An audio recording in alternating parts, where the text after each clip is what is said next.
جی senator مشتاق صاحب جی.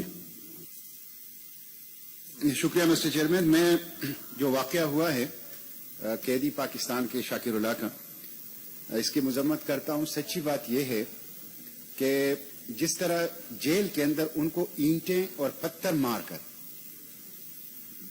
یعنی اینٹیں اور پتھر مار کر جس طرح ان کی نشانہ بازی کی گئی ہے اور غیر انسانی بالکل جنگلی وحشیانہ رویہ، میں حیران ہوں کہ یہ سارا کام تو بغیر جیل انتظامیہ اور حکومت کی فیسیلیٹیشن اور تعاون کے بغیر نہیں ہو سکتا.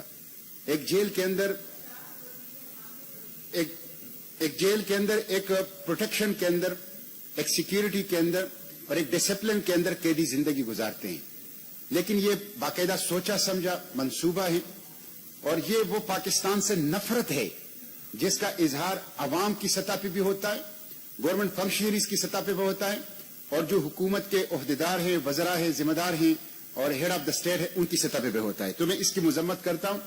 سچی بات یہ ہے کہ مسٹر چیئرمین، کشمیر کے اندر جو بدترین قسم کا ظلم کر رہے ہیں اس کے اوپر تو اقوام متحدہ کا نمائندہ بھی جب آخری اجلاس میں رپورٹ پیش کر رہا تھا تو رو پڑا. حالانکہ نہ وہ پاکستانی تھا نہ وہ مسلمان تھا، لیکن وہ ایک انسان تھا. ان کے دلوں میں انسان کی ہمدردی تھی ان کے دل میں، اس وجہ سے وہ رو پڑا. ہندوستان کی فوجیوں کے ہاتھوں جو وار کرائمز ہو رہے ہیں، ایٹروسٹیز ہو رہی ہیں، جو ریپ ہو رہے ہیں، ایبیوز اور ہیومیلیشن جو ہو رہی ہے، یہی صورتحال شاکر اللہ کے ساتھ ہوئی ہے. حکومت پاکستان کو جس طرح اس کو اٹھانا چاہیے تھا ہندوستان کو ایکسپوز کرنے کے لیے، یونائٹڈ نیشن کی سطح پہ مجھے اپنے ساتھیوں سے، فاضل سینیٹر صاحبان سے اتفاق ہے کہ اقوام متحدہ اور اس کے ساتھ ساتھ ہیومن رائٹس کے جتنے بھی فورم ہیں اس میں اس کو اٹھایا جائے اور حکومت کی اور وہاں کے عوام کی کہ جو رویہ ہے مسلمانوں کے ساتھ، پھر خصوصاً پاکستانیوں کے ساتھ، یہ دکھایا جائے. اور پھر ان کی لاش کے ساتھ جو کچھ ہوا ہے، اور آج کے اخبارات کے اندر جو تفصیلات آئی ہیں کہ ان کے جو دل ہیں اور گردے ہیں وہ نکال دیے گئے ہیں، وہ تھے ہی نہیں.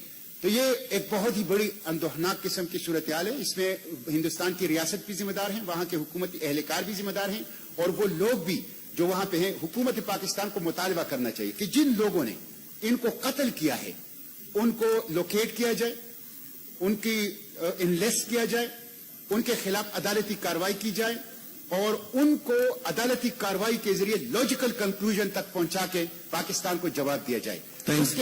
اس کے ساتھ ساتھ حکومت ہندوستان اس کے اوپر معافی مانگے، باقاعدہ معافی مانگے جو ان کے حفاظت میں، ان کے کسٹڈی میں، ان کے جیل میں ایک پاکستانی تھا اور جس کو اس انداز کے ساتھ بے دردی سے قتل کیا گیا ہے. حکومت ہندوستان ریاستی طور پر باقاعدہ اس کے اوپر معذرت کرے حکومت پاکستان کے ساتھ. میں سمجھتا ہوں کہ یہ وہ ایشو ہے کہ جس کو ہمیں اٹھانا چاہیے اور پوری دنیا میں ہندوستان کا جو چہرہ ہے اس کو بے نقاب کرنا چاہیے. بہت شکریہ. جی